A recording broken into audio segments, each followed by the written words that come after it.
Coconut tree island ಅಂತಾನು ಹೇಳ್ತಾರೆ.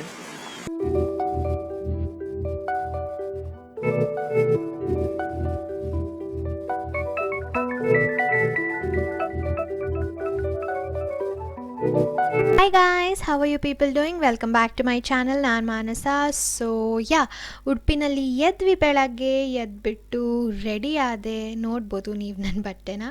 So ಇದು ಒಂದೇ ಥರ ಟಾಪ್ನ ನಾನು, ಸ್ಯಾಂಡಿ ಆ್ಯಂಡ್ ಪುಟ್ಟಿ, ಭಾವನಾ 3 ಜನನೂ ತೊಗೊಂಡಿದ್ವಿ.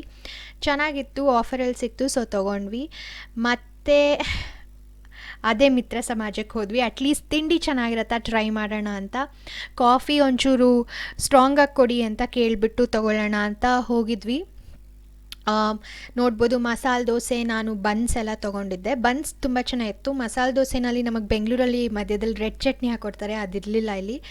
ಸೊ ಪರವಾಗಿಲ್ಲ, ಕಾಫಿ ವಾಸ್ ಓಕೆ. ಆಮೇಲೆ ಇನ್ನೊಂದು ಸತಿ ಸುಮ್ಮನೆ ಹಾಗೆ ದೇವಸ್ಥಾನದ ಮುಂದ್ಗಡೆ ಹೋಗ್ಬಿಟ್ಟು ನಮಸ್ಕಾರ ಮಾಡಿಕೊಂಡು ಉಡುಪಿಯಿಂದ ಹೊರಟು ಮತ್ತೆ ಇನ್ನೊಂದು ಬೀಚ್ಗೆ ಹೋದ್ವಿ. ಯಾವ ಬೀಚ್ಗೆ ಹೋದ್ವಿ, ಎಲ್ಲಿಗೆ ಹೋದ್ವಿ ಅಂತ ಇವಾಗ ನಿಮಗೆ ಗೊತ್ತಾಗತ್ತೆ. ನಾವು ನೆಕ್ಸ್ಟ್ ಹೋಗಿದ್ದು ಮಲ್ಪೆ ಬೀಚ್ಗೆ. ಸಿಕ್ಕಾಪಟ್ಟೆ ಬಿಸಿಲಿತ್ತು ಗೈಸ್, ನೋಡ್ಬೋದು ನೀವು ಎಷ್ಟು ಬಿಸಿಲಿತ್ತು. ಮುಂದ್ಗಡೆ ಉಮಿ ಹೋಗ್ತಿದ್ದ, ನಾನು ಸ್ಯಾಂಡಿ ಪುಟ್ಟಿ ಹಿಂದ್ಗಡೆ ಹೋಗ್ತಿದ್ವಿ. ತುಂಬಾ ಬಿಸಿಲಿತ್ತು. ಆ್ಯಂಡ್ ವಾಟರ್ ಆ್ಯಕ್ಟಿವಿಟೀಸ್ ಅಂದರೆ ಸ್ಪೋರ್ಟ್ಸ್ ಎಲ್ಲ ಆಡಿದ್ವಿ ಸ್ವಲ್ಪ. ಅಷ್ಟೊಂದೇನು ತುಂಬ ಆಡಿದ್ವಿ ಅಂತಲ್ಲ, ಬಟ್ ಆಡಿದ್ವಿ, ಚೆನ್ನಾಗಿತ್ತು. ನೀರಲ್ಲೆಲ್ಲ ಮತ್ತೆ ಆಟಾಡೋಕ್ಕೆ ಹೋಗಲಿಲ್ಲ, ಸುಮ್ಮನೆ ಬೋಟ್ ರೈಡಿಂಗ್ ಆ ಥರ ಆಡಿದ್ವಿ ಅಷ್ಟೇ.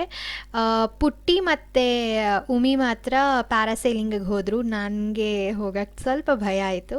ಸೊ ಅವರಿಬ್ಬರು ಹೋದರು. ಅದನ್ನು ನಾನು ಈ ಕಡೆ ನಿಂತ್ಕೊಂಡು ವೀಡಿಯೋ ಮಾಡಿದೆ. ತುಂಬಾ ಚೆನ್ನಾಗಿತ್ತು. ಅವರು ತುಂಬಾ ಮಜಾ ಮಾಡಿದ್ರಂತೆ ಹೇಳಿದ್ರು. ಈ ಪ್ಯಾರಾಸೈಲಿಂಗ್ ಎಲ್ಲ ಮುಗಿಸ್ಕೊಂಡು ಮತ್ತೆ ನಾವು ಸ್ಪೀಡ್ ಬೋಟಲ್ಲಿ ಹೊರಟ್ವಿ. ಅಲ್ಲಿ ಸೇಂಟ್ ಮೇರೀಸ್ ಐಲ್ಯಾಂಡ್ ಇದೆಯಲ್ಲ, ಸೊ ಅಲ್ಲಿಗೆ ಹೋದ್ವಿ. ಆಲ್ಮೋಸ್ಟ್ 20 ಮಿನಿಟ್ಸ್ ಜರ್ನಿ ಸ್ಪೀಡ್ ಬೋಟಲ್ಲಿ ಹೋದ್ಮೇಲೆ ಅಲ್ಲಿ ಒಂದು 40 minutes, I think 1 hour time ಕೊಡ್ತಾರೆ ಅಲ್ಲಿ ಸೇಂಟ್ ಮೇರೀಸ್ ಐಲ್ಯಾಂಡಲ್ಲಿರೋಕ್ಕೆ. ಅಲ್ಲೂ ಅಷ್ಟೇ ತುಂಬಾ ಮಜಾ ಮಾಡಿದ್ವಿ, ಸಖತ್ತಾಗಿ ಎಂಜಾಯ್ ಮಾಡಿದ್ವಿ. ತುಂಬ ಬಿಸಿಲಿತ್ತು. ಆ್ಯಂಡ್ ನೋಡ್ಬೋದು ನೀವು, ತುಂಬಾ ಚೆನ್ನಾಗಿತ್ತು ವ್ಯೂ ಮಾತ್ರ. ಸೊ ಸೇಂಟ್ ಮೇರೀಸ್ ಐಲ್ಯಾಂಡಿಗೆ ಹೋದ್ವಿ.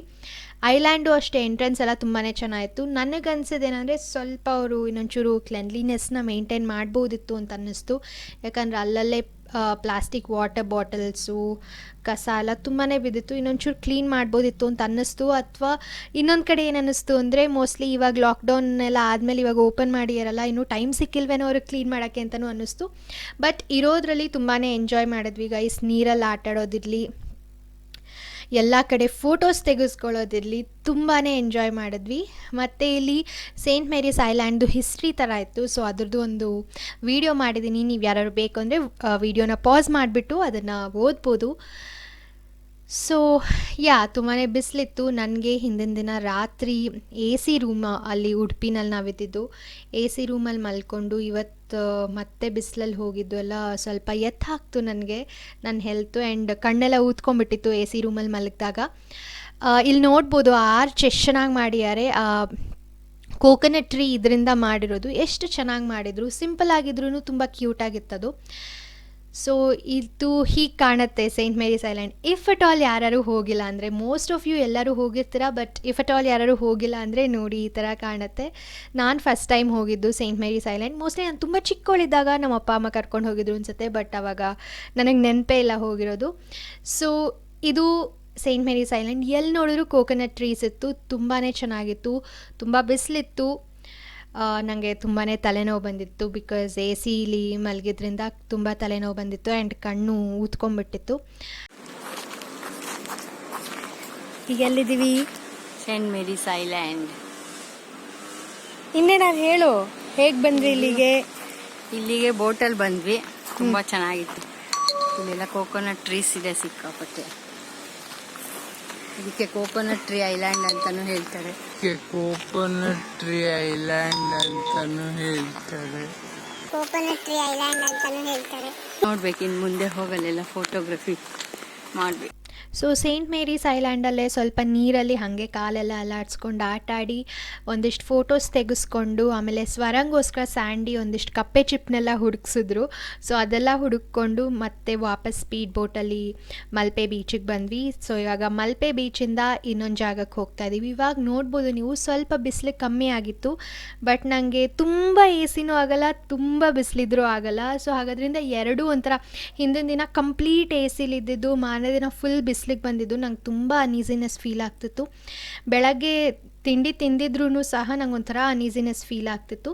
ಸೊ ಇದು ನಮ್ಮ ನೆಕ್ಸ್ಟ್ ಡೆಸ್ಟಿನೇಷನ್, ಇದು ನಮ್ಮ ನೆಕ್ಸ್ಟ್ ಬರಬೇಕಾಗಿರೋವಂಥ ಪ್ಲೇಸು. ನೋಡ್ಬೋದು ಇದು ಕೂಡ ಬೀಚೇ. ತುಂಬ ಕ್ಲೀನಾಗಿತ್ತು ಗೈಸ್. ನಾನು ನೋಡಿರೋ ಬೀಚ್ಗಳಲ್ಲಿ ಇದೇ ಮೋಸ್ಟ್ಲಿ ತುಂಬ ಕ್ಲೀನಾಗಿದ್ದಿದ್ದು ಬೀಚು. ನೀವು ನೋಡ್ಬೋದು ಗ್ರಾಸ್ ಮೇಲೆ ಒಂದು ಕೂಡ ಕಸ ಕಡ್ಡಿ ಏನೋ ಕಾಣಿಸ್ತಿಲ್ಲ. ಪ್ಲಾಸ್ಟಿಕ್ ಅಂತೂ ನೋವೇ. ಇದು ಕಂಪ್ಲೀಟ್ ಏರಿಯಾ ಒಂಥರ ನೋ ಪ್ಲಾಸ್ಟಿಕ್ ಏರಿಯಾ ಥರ. ಸೊ ತುಂಬಾ ಕ್ಲೀನಾಗಿತ್ತು. ಇದು ಯಾವ ಬೀಚ್ ಅಂತ ಕೇಳಿದ್ರೆ ನೋಡ್ಬೋದು ನೀವು ಅಲ್ಲೇ ಪಡುಬಿದ್ರಿ ಬೀಚ್ ಇದು. ಅಲ್ಲೇ ಹಾಕಿದ್ದಾರೆ blue flag beach Padubidri end point ಅಂತ. ತುಂಬಾ ಚೆನ್ನಾಗಿತ್ತು, ತುಂಬ ಕ್ಲೀನಾಗಿತ್ತು, ಒಂಥರ ಫ್ರೆಶ್ ವೈಬ್ಸ್ ಬರ್ತಿತ್ತು ನನಗೆ. ಒಂಥರ ಅನೀಸಿನೆಸ್ ಫೀಲ್ ಆಗ್ತಿದ್ರು ಸ್ವಲ್ಪ ಎಂಜಾಯ್ ಮಾಡಿದೆ ನಾನು. ತುಂಬಾ ಚೆನ್ನಾಗಿತ್ತು. ಅಲ್ಲೇ ನೋಡ್ಬೋದು ಬೀಚೆಲ್ಲ ಇತ್ತು. ಆ್ಯಂಡ್ ಈ ಬೀಚಲ್ಲಿ ತುಂಬ ಚೆನ್ನಾಗಿದ್ದಿದ್ದು ಏನಂತಂದರೆ, ಈ ಬೀಚಲ್ಲಿ ಸ್ವಿಂಗ್ಗಳಿದೆ, ಉಯ್ಯಾಲೆಗಳು. ಸೊ ಅದ್ರ ಮೇಲೆ ಕೂತ್ಕೊಂಡು ಆರಾಮಾಗಿ ಬೀಚ್ನ ನೋಡ್ಬೋದು. ನಾನು ಈ ಥರ ಸುಮ್ಮನೆ ಕೂತ್ಕೊಂಡು ತುಂಬ ತಲೆನೋವು ಬಂದಿದ್ದರಿಂದ ಹಾಗೆ ಕೂತ್ಕೊಂಡು ಒಂದು ವೀಡಿಯೋ ಮಾಡಿದೆ ಅಷ್ಟೇ. ಬೀಚ್ ನೋಡ್ಬೋದು. ಆ್ಯಂಡ್ ಈ ಬೀಚ್ ಸ್ವಲ್ಪ ಡೀಪಾಗಿರೋದ್ರಿಂದ ಅಲ್ಲೊಂದು ಫ್ಲ್ಯಾಗ್ ಹಾಕ್ಬಿಟ್ಟಿರ್ತಾರೆ. ಆ ಫ್ಲ್ಯಾಗ್ನ ದಾಟಿ ನಾವು ನೀರಿಗೆ ಹೋಗೋಂಗಿಲ್ಲ. ಆ್ಯಕ್ಚುಲಿ ಏನಂದರೆ ನೀರಲ್ಲಿ ಬಿಡೋದೇ ಇಲ್ಲ ಈ ಬೀಚಲ್ಲಿ. ಸೊ ಅಲ್ಲೊಂದು ಫ್ಲ್ಯಾಗ್ ಹಾಕ್ಬಿಟ್ಟಿದ್ರು, ಅದನ್ನು ದಾಟಿ ಹೋಗಬಾರ್ದು ಅಂತ. ಸೊ ಪಡುಬಿದ್ರಿಯಿಂದ ಹೊರಟ್ವಿ. ಅಲ್ಲಿಂದ ನಮ್ಮ ನೆಕ್ಸ್ಟ್ ಡೆಸ್ಟಿನೇಷನ್ ಬಂದುಬಿಟ್ಟು ಧರ್ಮಸ್ಥಳ ಮಂಜುನಾಥ ದೇವಸ್ಥಾನ. ಸೊ ಅಲ್ಲಿ ಹೋದ್ಮೇಲೆ ದರ್ಶನ ಮುಗಿಸ್ಕೊಂಡು ಊಟ ಮಾಡದೆ ಬರೋಕ್ಕೆ ಸಾಧ್ಯನೇ ಇಲ್ಲ. ಸೊ ಜನ ಇಲ್ಲಿ ಇನ್ಫ್ಯಾಕ್ಟ್ ಸ್ವಲ್ಪ ಕಮ್ಮಿನೇ ಇದ್ದರು ಬೇರೆ ದೇವಸ್ಥಾನಗಳಿಗೆ ಕಂಪೇರ್ ಮಾಡಿದ್ರೆ. ಆ ಒಂದು ಸೋಷಿಯಲ್ ಡಿಸ್ಟೆನ್ಸಿಂಗ್ ಅದನ್ನೆಲ್ಲ ಮೇಂಟೈನ್ ಮಾಡಿದರು ತುಂಬ ಚೆನ್ನಾಗಿ. ಸೊ ಇಲ್ಲಿ ಕೂಡ ನಾವು ದೇವಸ್ಥಾನದ ದರ್ಶನ ಮುಗಿಸ್ಕೊಂಡು ರಾತ್ರಿ ಊಟ ಮುಗಿಸ್ಕೊಂಡು ಡೈರೆಕ್ಟಾಗಿ ಸುಬ್ರಹ್ಮಣ್ಯಕ್ಕೆ ಹೋದ್ವಿ ಅವತ್ತಿನ ದಿನ ರಾತ್ರಿ. ನನಗೆ ಅದೇನೂ ವ್ಲಾಗ್ ಮಾಡೋಕ್ಕಾಗಲಿಲ್ಲ, ಬಿಕಾಸ್ ರಾತ್ರಿ ಪೂರ್ತಿ ನನಗೆ ಊಟ ಮಾಡ್ಕೊಂಡು ಹೊರಟಾಗಿಂದನೂ ಫುಲ್ ವಾಮಿಟಿಂಗೆ. ಸೊ ಇದು ನೋಡ್ಬೋದು ನೀವು, ಇದು ನಾವು ಸುಬ್ರಹ್ಮಣ್ಯಲ್ಲಿದ್ದೀವಿ ಆಲ್ರೆಡಿ. ಅದು ನೆಕ್ಸ್ಟ್ ಡೇ ಇದು. ಬೆಳಗ್ಗೆ ಎದ್ದ ತಕ್ಷಣ ಕ್ಯಾಮ್ರಾ ತೊಗೊಂಡೆ ವ್ಲಾಗ್ ಮಾಡಬೇಕು ಅಂತ. ಮತ್ತು ಅದೇ ವ್ಯಾಸಮಂದಿರ ಹೋಟೆಲಲ್ಲೇ ಇದ್ವಿ. ಅಲ್ಲೇ ನಾವು. ಬಟ್ ಮೇಲ್ಗಡೆ ಫ್ಲೋರಲ್ಲಿದ್ವಿ ಲಾಸ್ಟ್ ಟೈಮ್ ಹೋದಾಗ, ಈ ಸತಿ ಕೆಳಗಡೆ ಫ್ಲೋರ್ ಇತ್ತು. ಸೊ ಬೆಳಗ್ಗೆ ಎದ್ದು ರೆಡಿಯಾಗಿ ಮತ್ತೆ ದೇವಸ್ಥಾನ ದರ್ಶನಕ್ಕೆ ಅಂತ ಹೊರಟ್ವಿ. ತುಂಬಾ ಚೆನ್ನಾಗಿತ್ತು. ಇಲ್ಲೂ ಅಷ್ಟೇ ಜನ ಕಮ್ಮಿ ಇರಲಿಲ್ಲ, ಇಲ್ಲಿ ಜಾಸ್ತಿ ಇದ್ದರು ಜನ. ಧರ್ಮಸ್ಥಳದಲ್ಲಿ ಕಮ್ಮಿ ಇದ್ದರು ಜನ, ಇಲ್ಲಿ ಸ್ವಲ್ಪ ಜನ ಜಾಸ್ತಿನೇ ಇದ್ದರು.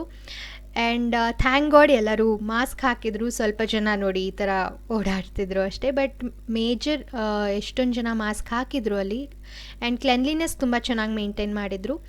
ಇವಾಗ ಇಲ್ಲಿ ಲಾಸ್ಟ್ ಟೈಮ್ ನಾನು ಬಂದಾಗ ನಾನು ಅಲ್ಲಿ ನೀರಲ್ಲೆಲ್ಲ ಓಡಾಡಿದ್ದು ತೋರಿಸಿದೆ. ಈ ಸತಿ ನೀರೇ ಇರಲಿಲ್ಲ, ತುಂಬಾ ಕಮ್ಮಿ ಇದ್ದಿದ್ದು ನೀರು. ಸೊ ಅಲ್ಲಿ ಒಳಗೂ ಬಿಡ್ತಿರ್ಲಿಲ್ಲ ನೀರಲ್ಲಿ. ಸೊ ಹಾಗೆ ಆದಿಸುಬ್ರಹ್ಮಣ್ಯಕ್ಕೆ ಹೋಗಿ ಅಲ್ಲಿ ಕೂಡ ದರ್ಶನ ಮಾಡಿ ನಾವು ವಾಪಸ್ ಬಂದ್ವಿ. ಚೆನ್ನಾಗಿತ್ತು ಈ ಸತಿ, ಒಂಥರ ಸರ್ಪ್ರೈಸ್ ಟ್ರಿಪ್ಪು. ತುಂಬಾ ಎಂಜಾಯ್ ಮಾಡಿದ್ವಿ. ಮೋಸ್ಟ್ ವಾಂಟೆಡ್ ವೆಕೇಷನ್ ಅಂತ ಹೇಳ್ಬಹುದು. ನೋಡಿ ಯಾರ್ಯಾರು ಹೋಗಬೇಕೋ ಹೋಗಿ ಬನ್ನಿ, ಬಟ್ ನಿಮ್ಮ ಪ್ರಿಕಾಷನ್ಸ್ ನೀವು ತಗೊಳ್ಳಿ. ಮಾಸ್ಕ್ ಹಾಕೊಳ್ಳೋದು, ಸ್ಯಾನಿಟೈಸರ್, ಸೋಷಿಯಲ್ ಡಿಸ್ಟೆನ್ಸಿಂಗ್. ಬೇರೆಯವ್ರು ಮಾಡಲಿಲ್ಲ ಅಂದರೂ ನಮ್ಮ ಸೇಫ್ಟಿ ನಮಗೆ ಮುಖ್ಯ ಆಗುತ್ತೆ. ಸೊ ಬೇರೆಯವರಿಂದ ನಮಗೆ ಬರುತ್ತೆ ಅನ್ನೋದಕ್ಕಿಂತ ಹೆಚ್ಚಾಗಿ ನಮ್ಮಿಂದ ಬೇರೆಯವ್ರಿಗೇನು ನಾವು ತೊಂದರೆ ಮಾಡಬಾರ್ದು ಅನ್ನೋ ಒಂದು ಇಂಟೆನ್ಷನ್ ಇದ್ದರೆ ನಾವೇ ಸೇಫಾಗಿರ್ತೀವಿ. ಸೊ ಇದು ಮುಂದ್ಗಡೆಯಿಂದ ಸುಮ್ಮನೆ ತೋರಿಸೋಣ ಅಂದ್ಬಿಟ್ಟು ಒಂದು ವಿಡಿಯೋ ಮಾಡಿದ್ದೆ ಅಷ್ಟೇ.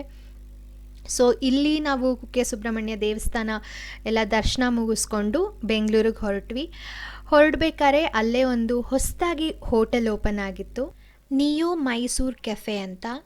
ಹೋಟೆಲ್ ಮಾತ್ರ ತುಂಬಾ ಚೆನ್ನಾಗಿತ್ತು ಗೈಸ್. ಆ್ಯಂಡ್ ಫುಡ್ ಕೂಡ ಅಷ್ಟೇ ತುಂಬ ಚೆನ್ನಾಗಿತ್ತು, ತುಂಬ ಕ್ಲೀನಾಗಿ ಇಟ್ಕೊಂಡಿದ್ರು.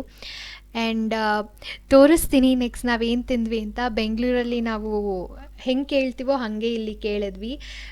ಇಡ್ಲಿ ವಡೆ ಸಾಂಬಾರು ಡಿಪ್ಪಲ್ಲಿ ಕೊಡಿ ಅಂತ. ಅವರು ಈ ಥರ ನಮಗೆ ಕರ್ರಿ ಎಲ್ಲ ತಂದುಕೊಡ್ತಾರಲ್ಲ, ಕರ್ರಿ ಗ್ರೇವಿ ಎಲ್ಲ, ಆ ಥರ ಒಂದು ಇದರಲ್ಲಿ ನೋಡ್ಬೋದು ನೀವು. ನಂಗೆ ಅದನ್ನು ಏನು ಕರೀತಾರೆ ನಂಗೆ ಗೊತ್ತಿಲ್ಲ, ಆ ಥರದ್ರಲ್ಲಿ ತಂದುಕೊಟ್ರು. ಬಟ್ ತುಂಬಾ ಚೆನ್ನಾಗಿತ್ತು. ಉಮಿಗೆ ಏನು ಅವ್ನು ಆರ್ಡರ್ ಮಾಡಿದ್ದು ತಿಂಡಿ ಬಂದಿರಲಿಲ್ಲ, ಸೊ ಸೀರಿಯಸ್ ಆಗಿ ಕೂತಿದ್ದ. ಬಟ್ ನಾವೆಲ್ಲ ಮಜಾ ಮಾಡಿದ್ವಿ, ಇಡ್ಲಿ ವಡೆ ಸಾಂಬಾರೆಲ್ಲ ತಿಂದ್ವಿ. ಸೊ ಇವತ್ತು ನನಗೆ ಹೆಲ್ತ್ ಒಂಚೂರು ಸ್ವಲ್ಪ ಪರವಾಗಿಲ್ಲ ಆಗಿತ್ತು, ಬಟ್ ಸ್ವಲ್ಪ ಅನೀಸಿನೆಸ್ ಇತ್ತು, ಬಟ್ ದಟ್ಸ್ ಫೈನ್. ತುಂಬಾ ಬಿಸಿಲಿದ್ದರಿಂದ ಆ್ಯಂಡ್ 1 ವರ್ಷ ಎಲ್ಲೂ ಆಚೆ ಹೋಗದೇ ಇದ್ದಿದ್ದರಿಂದ ಸ್ವಲ್ಪ ಎತ್ತಾಕ್ತು ಅಂತ ಹೇಳ್ಬೋದು. ಸೊ ಹಾಗೆ ಹೊರಟ್ವಿ. ಅಲ್ಲಿ ಹೊರಟ ಮೇಲೆ ಮಧ್ಯದಲ್ಲಿ ಒಂದು ಎಳ್ನೀರು ಕುಡಿಯೋಣ ಅಂತ ನಿಲ್ಲಿಸಿದ್ವಿ. ಅಲ್ಲಿ ಈ ಥರ ಒಂದು ಚಿಕ್ಕ ವಾಟರ್ಫಾಲ್ಸ್ ಇತ್ತು.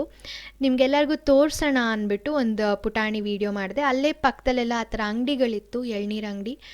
ಸೊ ಅಲ್ಲಿ ಕುಡಿದು ಬೆಂಗಳೂರಿಗೆ ವಾಪಸ್ ಬಂದ್ವಿ.